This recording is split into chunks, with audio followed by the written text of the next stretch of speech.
Hey, what's up, wrestling fans, YouTube fam? Welcome back to the channel for another edition of the DaVon Lewis Show podcast, where we keep everything all nitty gritty, everything is saucy in the land of professional wrestling. More importantly, thank you for making this your go-to spot for weekly wrestling breakdowns, hot takes, and everything in between. If you're new here, smash the like button, subscribe, turn on post notification bell.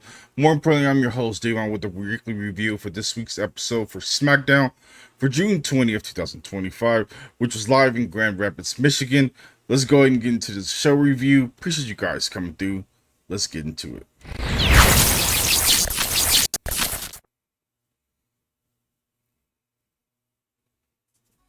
All right, ladies and gentlemen, we kick things off with LA Knight, who came to the ring for a promo, but he was quickly interrupted by Paul Heyman.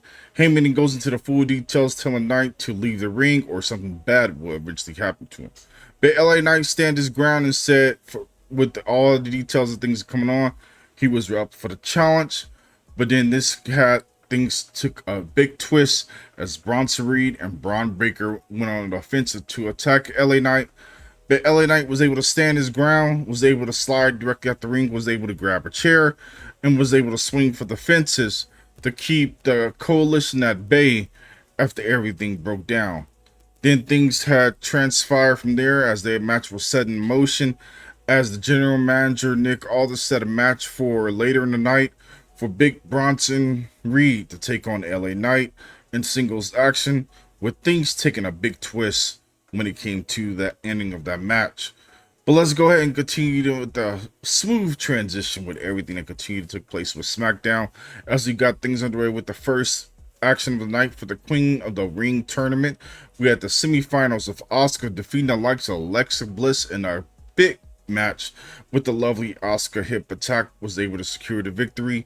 Where things got even intriguing was nobody expected things to go that way, but Asuka is on a winning streak after returning this following Monday Night Raw, and now she's steamrolling towards things at Clash of Champions, where she's going to have her toughest challenge yet next week. But I look forward to seeing how the Empress of Tomorrow continue to hold her stronghold when it comes to everything that took place. But it should be very, very interesting in the long run. Did we get to the backstage? We had Jay Cargill with Michin and B-Fab. I'm feeling this three-way of women working together. If they become a faction, I'm all for it. Byron Saxton had an interview with Jay Cargill after the ladies walked away. And she says she's walking into the Queen of Ring to reign over everything. But it should be interesting to see how things continue to be the test of time as Jay Cargill's continue to find her foot when it comes to everything that has been going on in a square circle. And I'm all for it when it comes to Jay Cargill. Then we get to Aleister Black, who was getting ready to make his way for his match against no other than Pretty Deadly's Kilt Wilson. But R-Truth, Ron Killings, ended up attacking Wilson ahead of his match against John Cena later on tonight, and was calling him out to come out right then and there, and he was ready for a fight. Of course, things really blow over as Jamie Noble was able to manage to calm down R-Truth and send him back to the back. But the situation is, what's going to happen with Aleister Black? We know he's not a fan of people interrupting his kind of style matches. But the situation continue to be interesting with all the pieces that continue to be aligned when it comes to the storyline with John Cena as being the 17 forever champion all around the world. But we got to see how this continue to play out. But R-Truth is a man on a mission, and I look forward to seeing what else happens throughout the course. Then we had Cody Rhodes who came out for in-ring promo, and he was interrupted quickly by Jey Uso. Then later interrupted by Sami Zayn. Sami Zayn puts over Rhodes and Jey Uso, successfully clarifying that he will be looking to finally become the world champion in WWE. Randy Orton comes out afterwards and then once again clarified that he would do whatever it takes to become the king of the ring, which leads to the semifinals between Randy Orton and Sami Zayn getting right underway. But things got more intriguing as Randy Orton was able to defeat Sami Zayn in a good fashion match, a lot of back and forth, great transition, and overall it was a good match. It was good stuff, and Randy Orton was the obvious one to win the match. But Sami Zayn could be making that little tweak as he's getting ready to face Karrion Kross on Monday Night Raw Now I'm all forward to see what may happen with Sami Zayn. Is he going to finally snap and make that switch to a different elevated version of himself to finally get over that hump? Then we get to Nia Jax, who came to the ring for an in-ring promo where she called out Tiffany Stratton.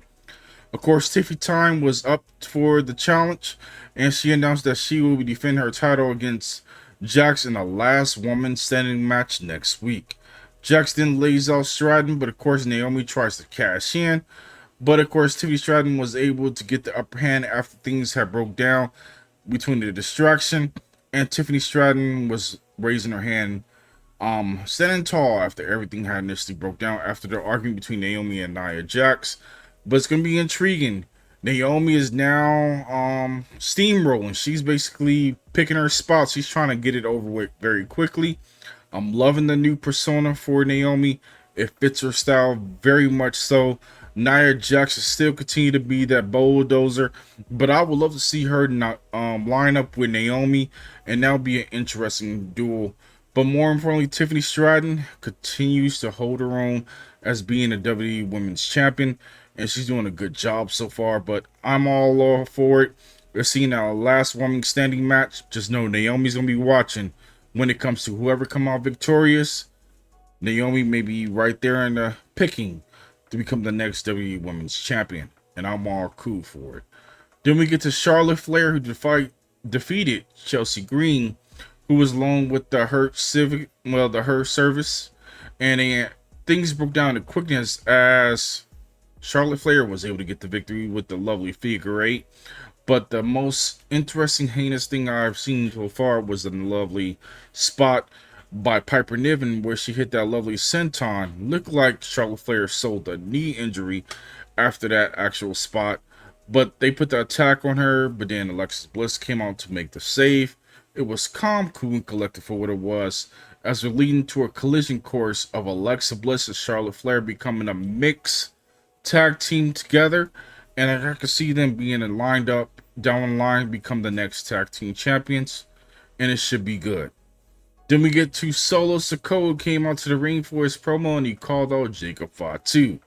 You know, when it comes to Jacob Fatu, it's all gas and no brakes. Sakoa, of course, go through the whole timeline of how he brought Solo's Jacob Fatu in, the whole 9 yards.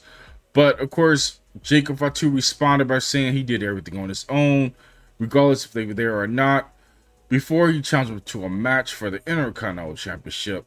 And things broke down as the duel of Solo Sikoa and JC Mateo put an attack in a brawl directly on Jacob Fatu, but they thought they had the upper hand until Jimmy Uso came out there to make the aid and save, and they ended up bringing off the new bloodline members of Solo Sikoa and JC Mateo. But the intriguing part was the face-to-face off with Jimmy Uso and Jacob Fatu. Are these cousins going to work together and become something great? Or what's going to happen in the line where we're going to have a three-way? Jimmy Uso be involved in some kind of way and fashion. Also, what is going on with the upgraded version with the timeline for the return of the other members of the new bloodline as we're waiting for Tama Tonga and Tonga Loa to make their return? Are they going to be in line with the storyline, or are they going to branch off to do their own thing? We just got to stay tuned to see what happened, but I'm looking forward to that Solo Sikoa versus Jacob Fatu, and you know what I mean? I'm all for it. Then we get to LA Knight, who defeated Bronson Reed, who was with Paul Heyman and Braun Breaker, but it was a via disqualification. After the bell rang, the Rollins Coalition took advantage of LA Knight with attack, leading to the big man Bronson Reed landing not one, not two, but 3 tsunamis directly on LA Knight to take care of business, and pretty much he's been a thorn in their side. But the situation is, what health will LA Knight be in, as he's gonna come back next week to try to stand the test of time against these boys? But I don't know. The coalition is taking no prisoners, taking anybody out that comes in their way, and you know the situation was going to be bad. Then we get to John Cena versus R-Truth. This match was calm, cool, and collected, but it ended in disqualification with everything that had took place. But the cherry on top, John Cena put the beat down on R-Truth. CM Punk ended up running down there to make the save, but he was quickly laid out by AA through a table. Then Cena made a remade version of the pipe bomb, where he gave even a shout out to Claudio Castelloni, Matt Cardona, and Nick Nemeth. Also, some kind of little ties in between where people was talking about or playing the seats while he was talking about Matt and Nick, referring to the Young Bucks, but you never know. But these are all the three people that CM Punk have had serious issues with. And of course, over the weekend, on that Friday, later on in the night, the first person to respond was Matt Cardona, where he was at a GCW event. He did the same thing what John Cena did, and he replied back by saying, "Hey, John," and pretty much got the big pop over in GCW. I would love to see if the other guys line up and do the same thing, including Matt Cardona, well, not Matt Cardona, Claudio Castelloni and Nick Nemeth. It's just only a time to tell what maybe happen, but it will be nice to see what happened. But of course, he talks about everything that happened, including Punk will be bringing his best at Night of Champions and a whole lot of more. And of course, he's saying he's going to be the last champion forever, and the champ is here. And he ends up closing the show out by being himself, being comical and collective. And it was cool as having John Cena close out the show with CM Punk remaking that lovely pipe bomb spot, and I enjoyed everything that had took place. But if you guys made it to the end of this video, thank you guys so much for making it out to enjoy this lovely review for Friday Night Smackdown. There you guys have it. With a lovely score, I'm going to give it a solid 8.5 out of 10. And overall, it was cool. Moving storylines moving forward. Everything is looking good when it comes to Clash of Champions. More importantly, things could be looking good in the best way. But the more concerning thing is social media. A lot of people have been talking about what's going to happen when it comes to Night of Champions. Are they going to have to move the venue and all that due to politics that have been taking a big hit to the US doing things when it comes to Iran, and Iran is very close when it comes to Saudi. But we got to see what ends up happening in the long run. But post your comments down below. Let me know what you guys have thought about this review. More importantly, what match do you enjoy throughout the course of SmackDown, or what storylines are you looking forward to seeing the most to progress or push forward?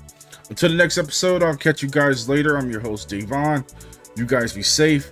Have a great one, and I'll catch you guys later. Peace.